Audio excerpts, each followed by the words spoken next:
Ndade Matheba, now it explains something that I've always wanted to find out.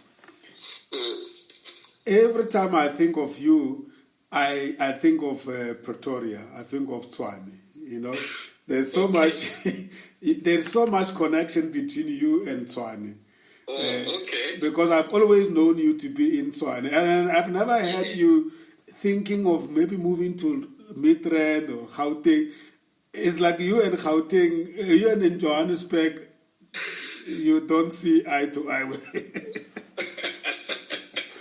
Those type. It's like those former colleagues of mine at APSA that traveled every day from Pretoria to Johannesburg because APSA was the unification of Volkskas, and Volkskas was really the key component of that unified organization. And you had people from Pretoria, and you said to them, why don't you relocate to live in Johannesburg? They said, you know what, don't even go there.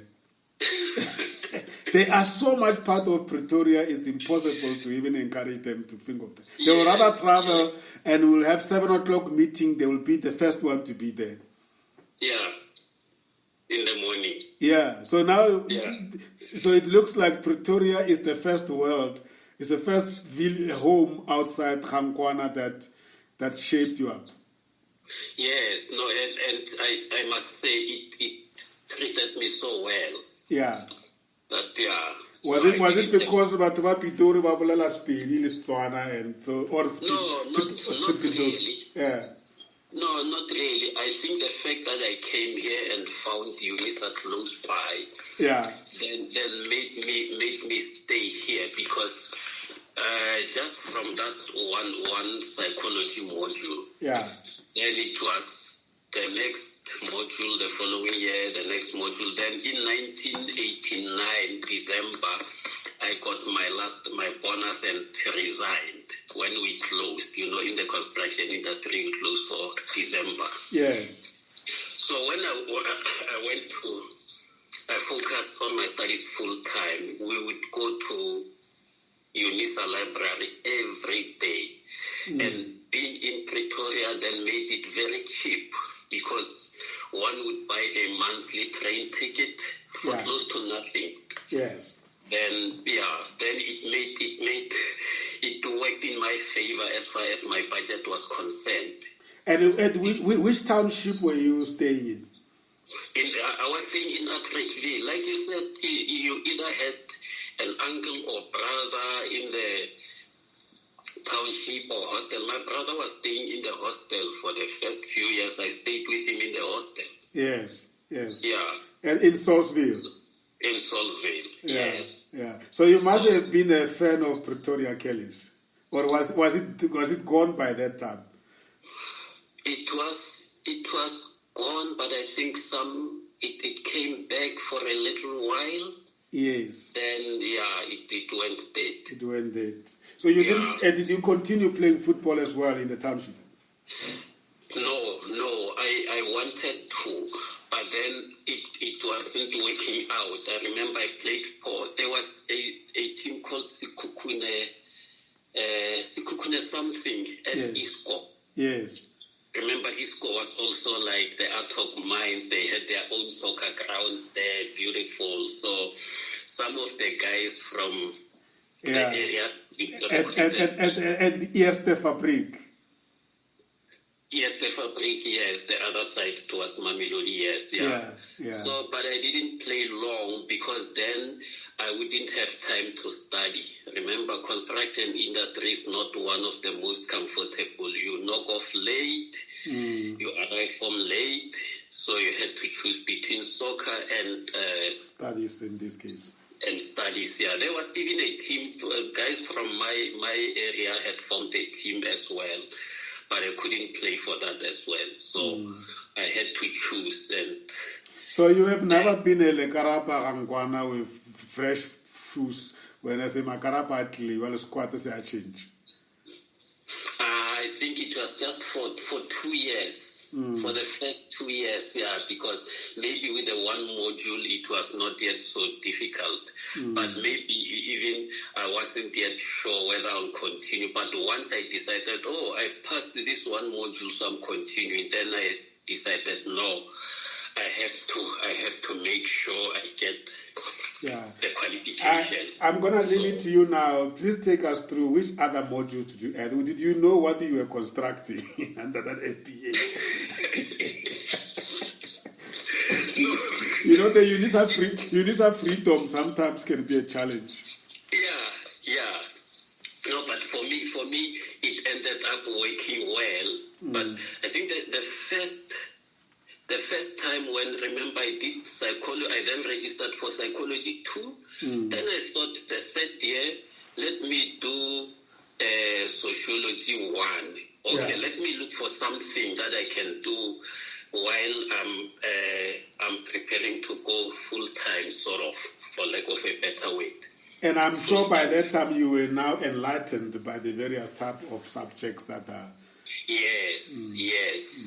Then I registered for Sociology 1. Then I also passed Sociology 1. Then the following year, I went full-time. So I went aggressive now. I took a lot of modules. I think I took Criminology 1 as well. I took Philosophy 1. Wow. And by the way, this is a BA General, no? It's a BA General, yes. You just plug whatever you are inclined to. Because initially I thought it should be BA Social Sciences, but then I was told, no, that one is a social work degree. And I said, no, I don't want social work. Let me then just leave it as BA General.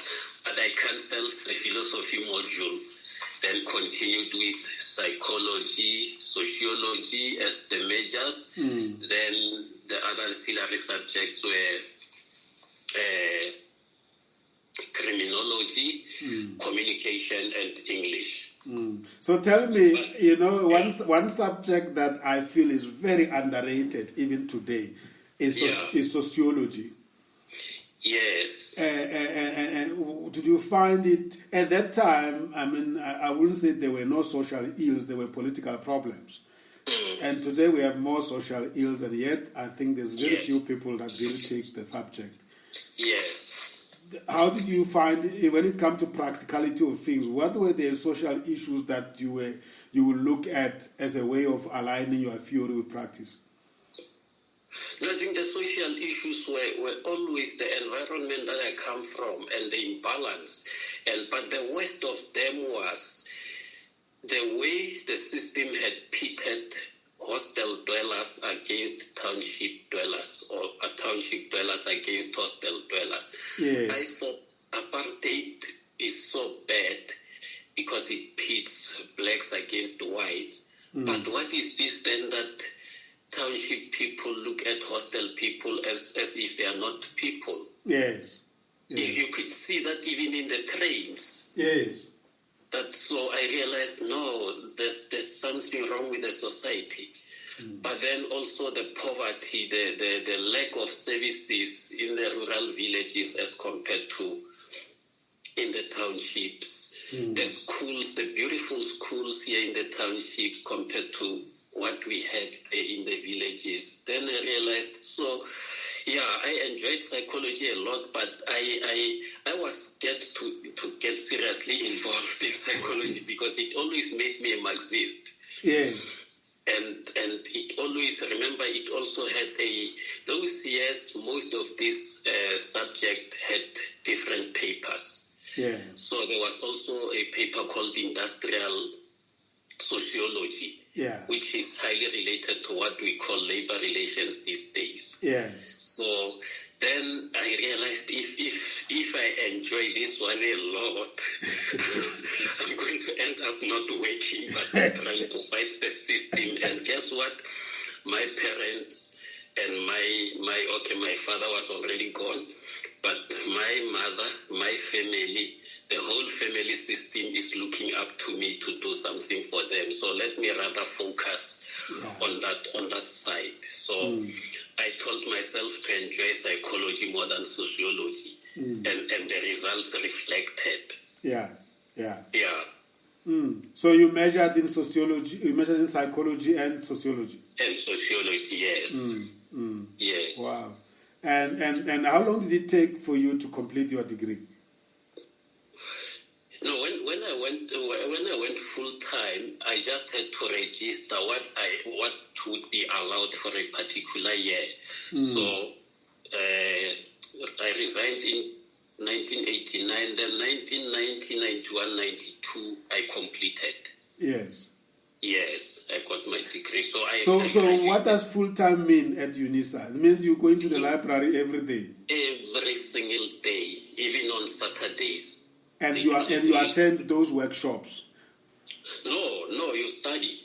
So there were no workshops then? No, those years we would only have 2 classes a year, 2 contacts with the lecturers on an organized basis per year. One in the first semester, one in the second semester, because the module is a year module. Yes. So they just come and give you a little guidance about the assignments, give you feedback on the assignments that you've written, and in the second semester they give you sort of strategies on how to study for the exam and so on and so on. But full time meant you just go to the library, study on your own, but then we loved it because then you can refer to a lot of books in the library without even taking them home. I see, and that's the model that they actually introduced countrywide. I remember Central deep in the city center, Joburg, there was Tony Factors, and there they had the UNISA Center.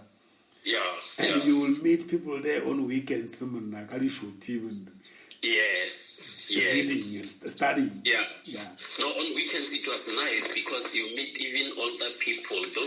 Those days we were still a bit youngish. Yes. And you meet older people, teachers, and other people in other professions. They are busy with their honors degrees and all those things. So you can see, I'm not the only one. Yeah. And because we go there on a daily basis, we are familiar with the computer systems in the library. They are struggling. We look at them and we laugh.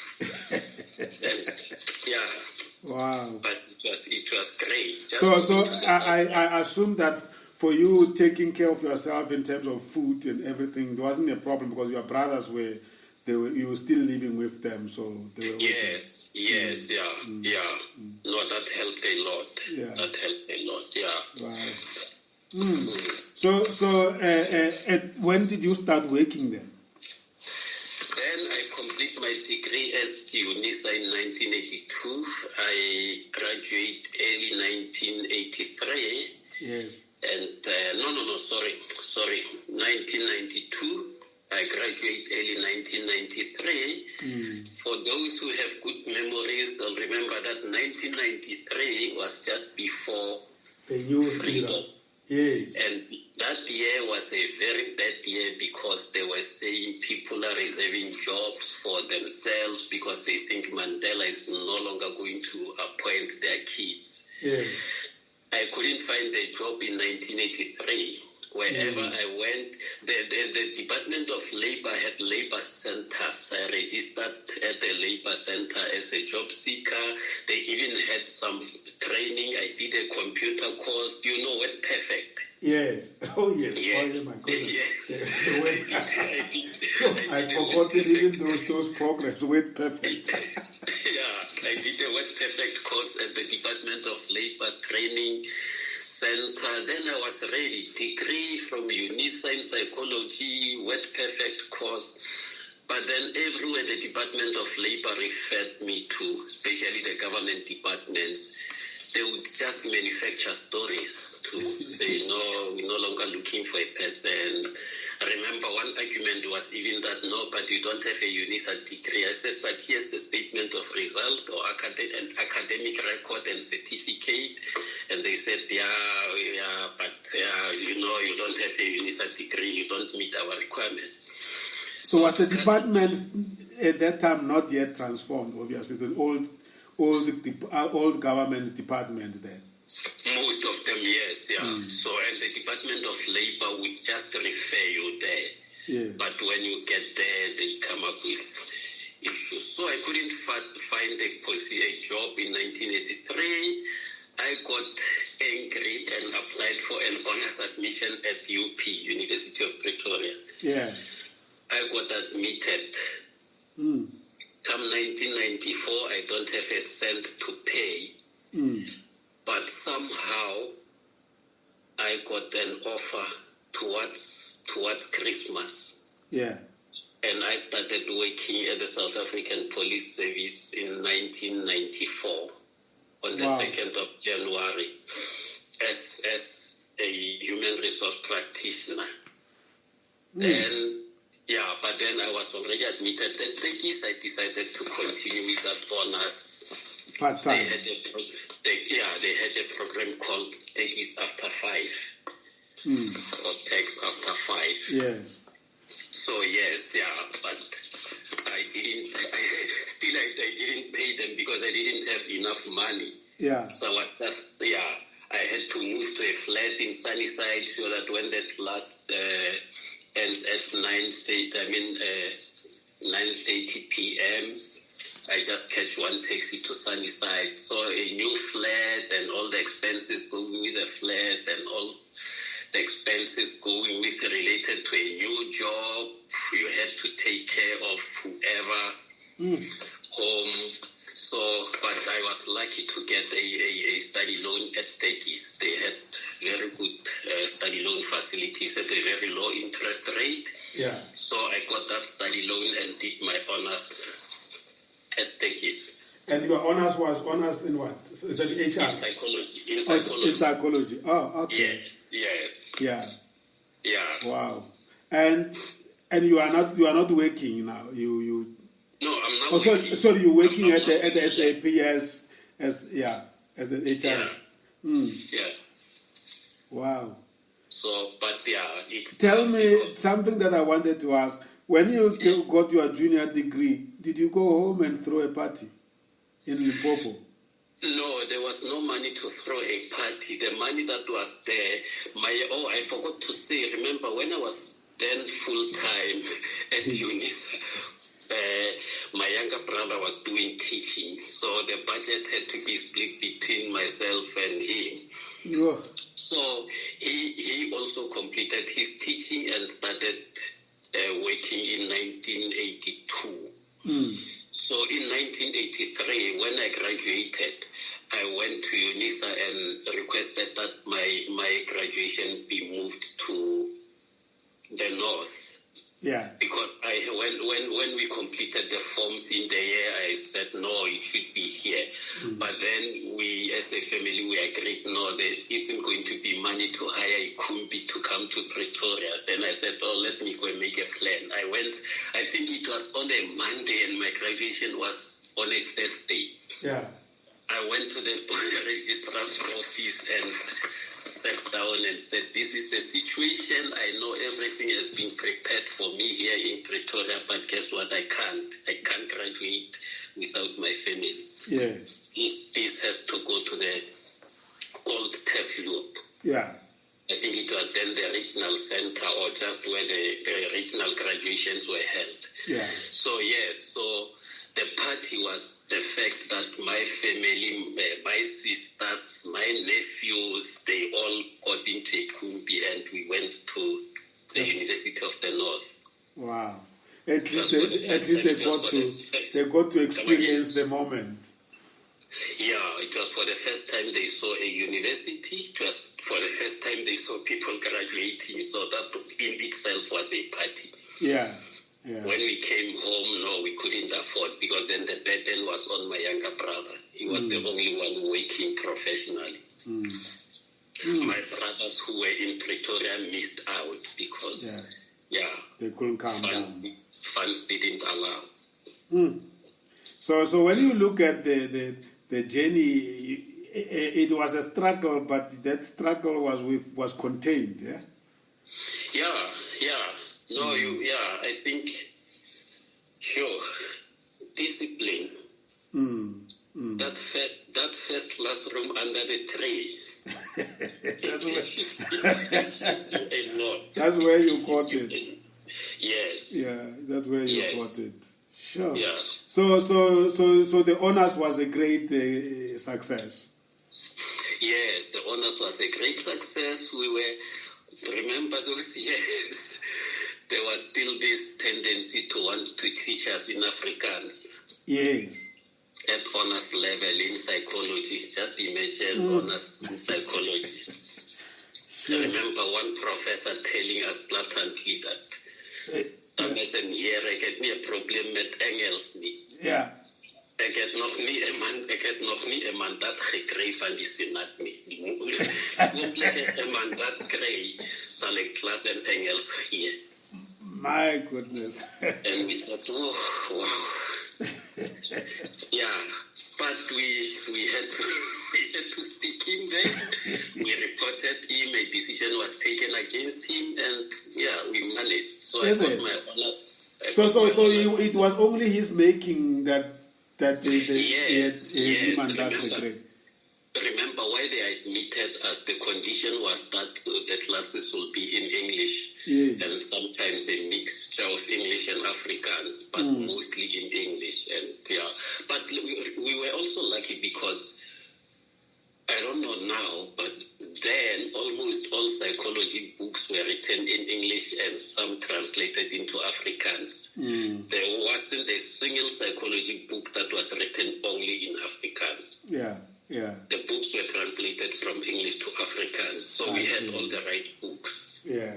Now tell me, at this point in time, what is your professional ambition or career ambition now?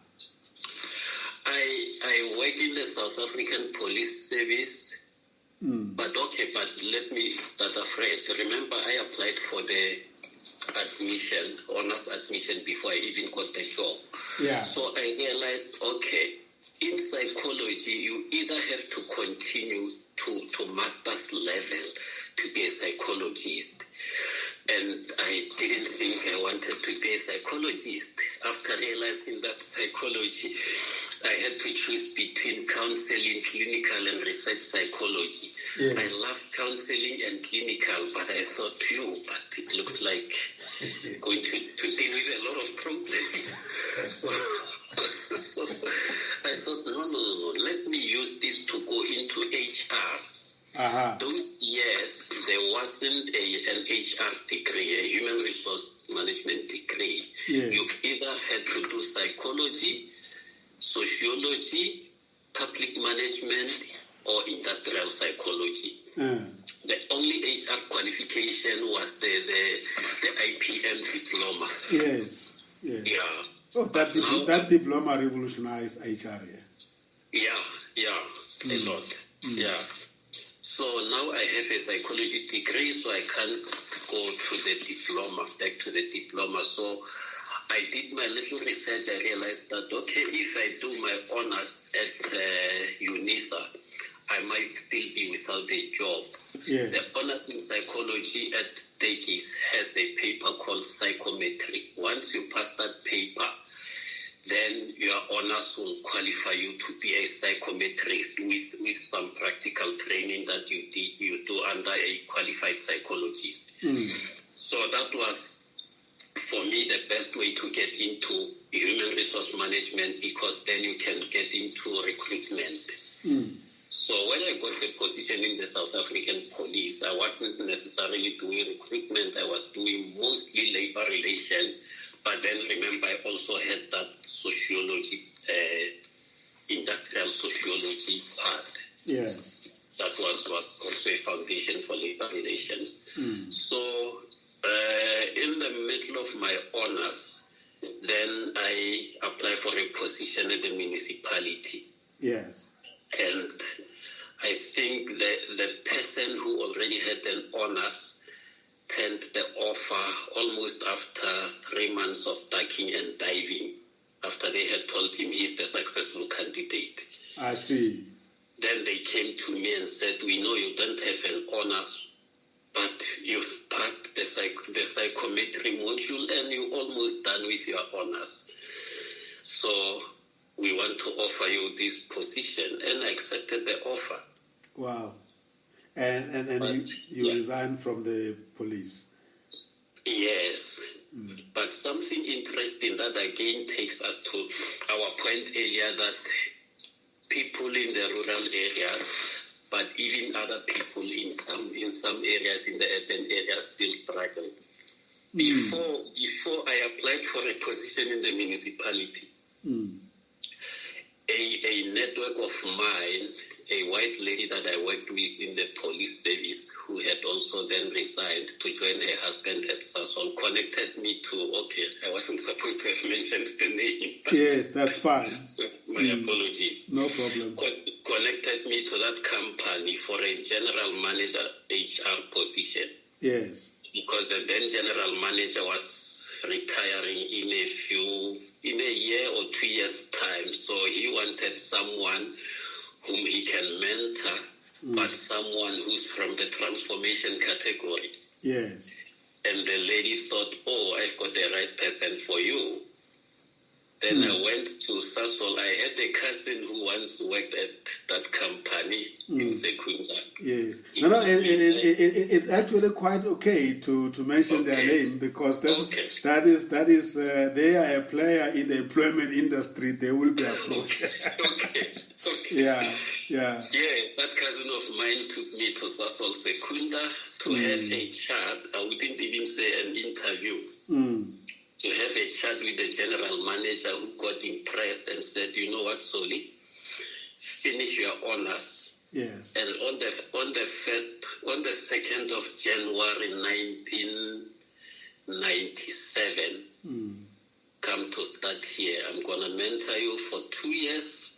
I want you to be part of the transformation journey here, so that when I leave you with that responsibility. Yeah. But guess what?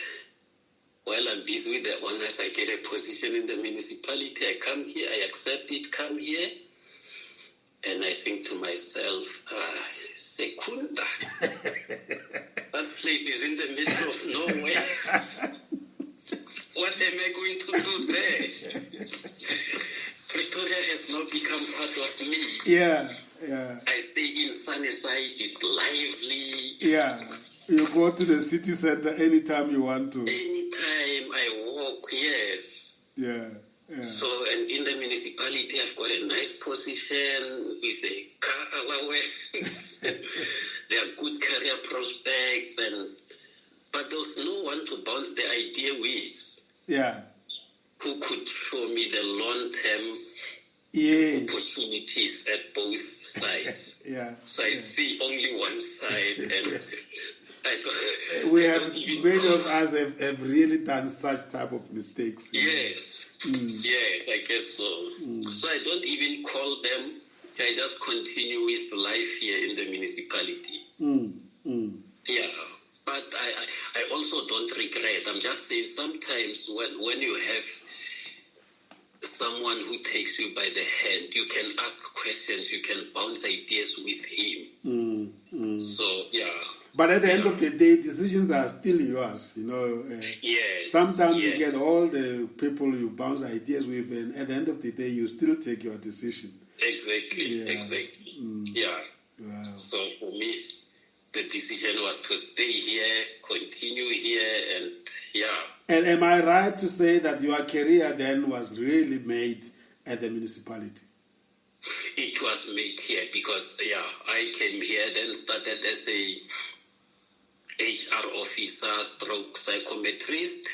I got my honors and immediately got registered as a psychometrist. Then I worked in the recruitment and selection section for a few years. Then I got tired with interviews and psychometric testing and evaluation, assessment of candidates. Then I thought, no, I think going into the generalist space is much better. Yeah. So I applied for a position in a line department in the municipality. Those years we used to call them support services. These days some people call them business partners. Yes. But you go and do HR in a line department, and that was a generalist position. But it was also a promotion at the same time. Yeah. And at that time, I guess you're starting to feel that things are changing. Yes. Is this now post-94? It is post-94. It's post-94 because I came to the municipality on the 1st of June, 1996. I see. Yeah. So I think I moved out of recruitment around 1999. A lot of people, myself included, I think we can only theorize about what it is to work for an organization called a municipality. Yeah. It can't be like any other normal organization. Number one is a government entity, but it's an entity on its own, isn't it? Yes, especially those years, because it was just a municipality. It was not even, we did not even accept to be called local government. Yes. We only became serious part of government post-1994, but late, that process also took long. Around 2001, that's when it cemented itself. But yes, the municipality is a huge organization. For example, when I moved out of recruitment and went into the line department, I went into the engineering department to work with civil engineers mostly, transport engineers, traffic engineers, and you wouldn't even know that we have such people in the municipality. Yeah. So, but then... Tell me, just out of interest, you did obviously experience a little bit of that, of how it used to be then and how it is now. There's over-integration of the service provisions into local government concept. Yes. I can imagine it must have its own pluses and minuses. Because the mayor is a political appointment, isn't it? Yes, it is. So the party that is actually ruling in that local government actually has a leeway of bringing the policies of the party that could almost collide with the policies of whoever was the previous party, isn't it? Yes, yeah. Whereas in the past it wasn't the case, because in the past the mayor just came to be a ceremonial figure. Yes. But now we have executive mayors. It's executive, yeah. So now the mayor comes with the strategy of the ruling party. Of the ruling party. Yes, and sometimes it's very difficult for the civil servants to draw the line between that and what their function is. Actually, it has a plus in the sense that you are aligned with the direction of, if the ruling party is also the ruling part of the country, it's very quicker to get support. Yes. But it can be a frustration if it's not the case. Because then, you'll mostly be having different mandates. Because the mandate from the national and the provincial government will then say something, whereas the mandate locally says something different. But the UNISAs and the UPs of this world, or universities in general, I don't know whether there is a course which helps you to balance, to learn to balance these dynamics. Yes, no, there are many courses in local government issues normally they are at the university business units. Yes, like University of West Business School and... Yeah, where you also do short courses and all those things. There's a lot of such courses. Because sometimes, the reason why I'm raising this, sometimes I used to just listen attentively to the functionaries actually politicize, becoming lost in the politics. And I said, but you are working for a state-owned organization as a specialist or a functionary. Yeah. Why do you involve yourself in the politics? Because you be aware of the politics, but you chose to work for a state-owned enterprises. You are making a profession and a career in an entity that you should understand the makeup of it. Yeah. So you want me to do it with you because you are frustrated with your line ministry. But I think because, especially in the municipal space, is because some of the functions are done on behalf of the provincial government. I see. So the strategy for that particular function is actually set by the province. I see. Yeah. So it's complex, eh? It is. Yeah. Sure. Wow. So, yeah.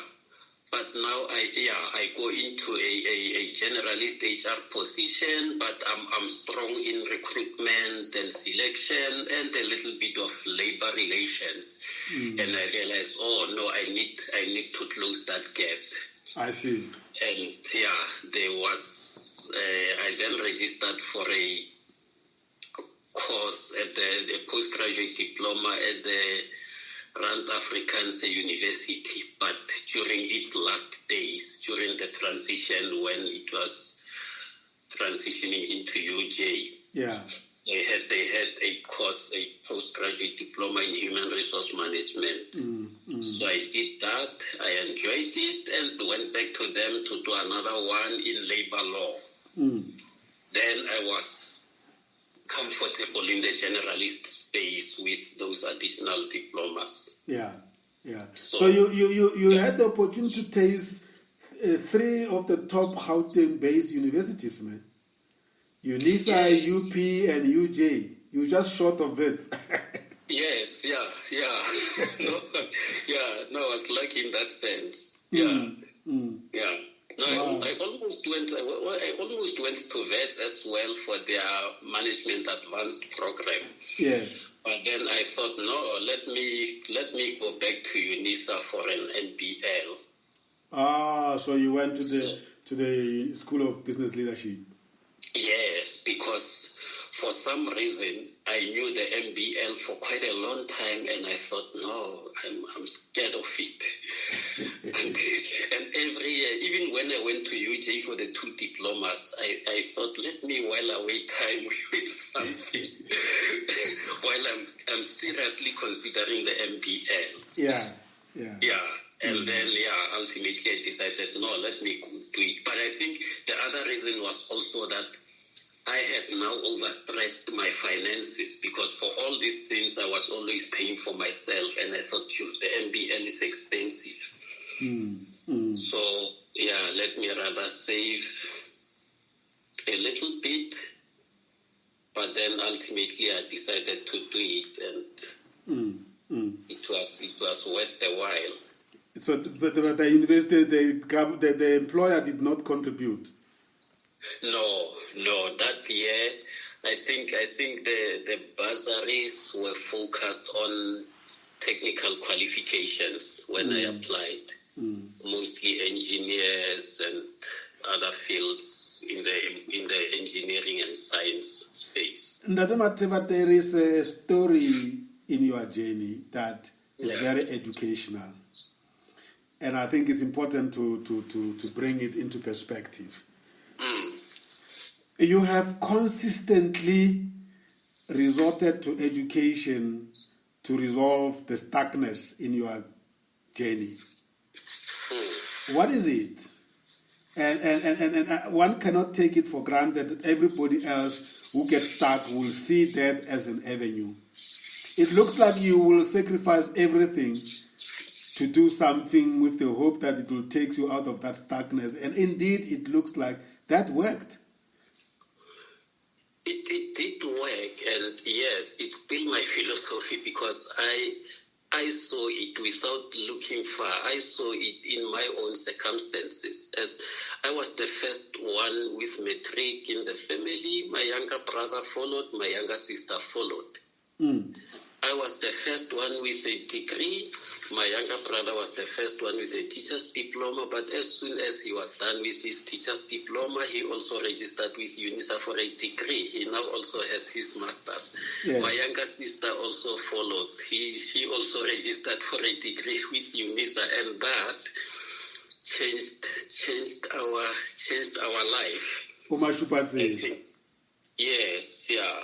And thank you for that, because I wanted to put it in perspective that there is a methodology here. There is a model or a template that you are following, and to add that, am I right to say that every time you finish a particular qualification, and then you look at your workplace, you find another gap.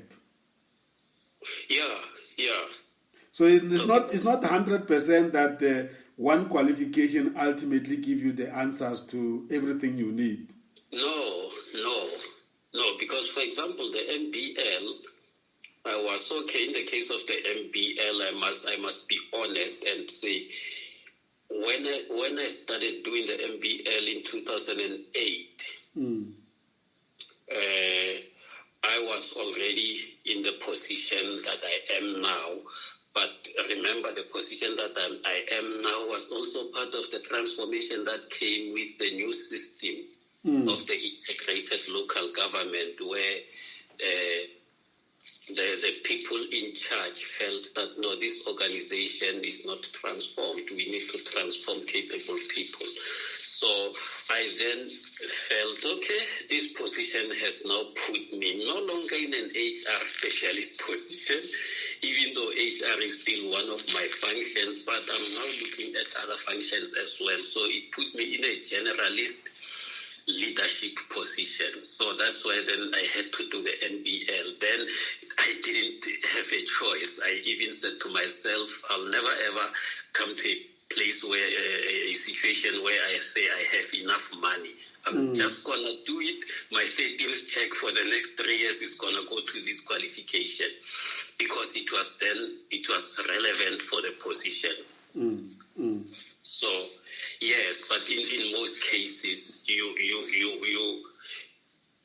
don't just do a qualification for the sake of a qualification. I think you do a qualification because you've chosen a direction. You want to utilize that qualification in that direction, or you want that qualification to help you get into that direction. Yes. And you were not fortunate in that. I can imagine if you went to work for Sasol, you would have been presented with a palette of options. Because it is a learning organization, with a global organization, you will have, and they will have even actually probably paid for your studies. And why I'm emphasizing that is this was all individual personal decisions to better yourself at a huge sacrifice in terms of you could have said, I've got a job now, let me enjoy life. And wait for the year when the municipality has money for MBLs, because some years they do offer money for MBAs and MBLs. They do offer bursaries. I could have said, no, let me wait for that year. But I thought, no, the energy is here, the motivation is here now. Let me do it now. Let me register for it now. So at what point did you feel that it is harvest time? Where you sat back and have a cup of coffee on a stoop and go on a reflection and say, listen, come what may, I have really turned the corner and this is harvest time? No, I think harvest time is almost now. Because now, and I'm not saying I will stop studying if the opportunity arises, because studying, I can study even now, even though it wouldn't be meant for any further promotion or position, because now I think I'm at the stage where I'm looking towards my pension. Yes. So that's why I'm starting to invest time. By the way, I did register for an LLB degree a few years ago. I've got a few modules, but I thought, no, man. I'm actually tired. Let me stop. I'll see it later. So I've just packed that. Wow. So you wanted to now go and try law? Yeah, because I think it will be a welcome addition, especially with the role that I want to play during the harvesting time, because then I want to play a role of giving back. I see. I'm involved. Currently, I'm also involved. My term just ended last week as a chairperson of the Tshwane Municipal Provident Fund. I'm now just a trustee. Yes. But during that term, 2-year term change a lot of things there. We managed to direct investments to things that have got an impact on our members in our societies, because we felt our own money, our members' money is invested in areas where, yes, they do bring returns, but the returns alone are not enough. We need to use money to also deal with our social situations these days. Yes. So as part of that harvesting and giving back, I play a role in that space as well. So Beautiful. I'm a trustee of our Provident Fund. I'm also involved a little bit now, because I'm still full-time in Pretoria. In my village, there's a group of fantastic young people there who've started a career day. Unfortunately, we couldn't have it this year due to COVID. Yes. But we remember I said Puticho Secondary School was built as a school to service many communities. Yes. But now there are three. So there are three schools that service those communities. There's a school in India, there's a school in Pane, but we've decided the Career Expo revolves around them, because we still see them as part and parcel of one system. Yeah. Because the people who started the initiative are also from those different schools. I think amongst that group, we are very few who only went to Putiko. Wow. But the young people who started the initiative come from those different schools. That's beautiful. That's They beautiful. thought, no, this should service all these schools. So 1 year we have it at Putiko, the following year it goes to Panen, then it goes to India. Beautiful. So, yeah, I think I started that journey of harvesting because I'm looking towards retirement. Yes. And yeah. You know, this is another one point that I keep on bringing it up on this at this platform, and that is, you know, this weight retirement sometimes is misused or abused. Yes. Because it's not the end of the journey. No. For me, it's the end of a chapter. Yes. Now, Yes. when you have look what you have gone through and the knowledge that you have accumulated, the energy that you have spent, and basically lifelong learning is who you are. Yes. And then when you finish being employed, you stop being this active. And by the way, some of these things I learned them from the late Dr. Richard Mabonya, who used to say to me that, you know, there's no such a thing called retirement in life. No. Because when you retire, then what do? You consume food and you sleep, and then what do you add?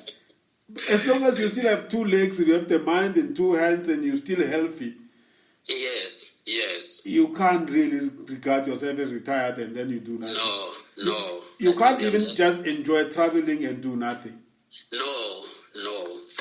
That's why You can even travel for a purpose. Exactly. Yeah. And I think that is going to form the basis of our next discussion, because I want us to roof it with, and I thank you very much for that decision of going back and partnering with other homeboys and girls to do something for our region, because only us can really. Yes. And that saying is very powerful, because we are the one who knows the situation. Yes. And if we don't go back and start projects for other people who are not part of us to join us, nothing will be started. Yes. And I would like us to come and talk a little bit about that organization, but I also want to, one chapter of your life that I know we can't leave out is your involvement in the professional bodies like IPM. You have invested so much of your time in the Institute of People Management. And I remember the days of the Pretoria branch. I mean, there was no Pretoria branch without Soli Matheba and the late the colleagues, the white colleagues. Marius and them. Yeah.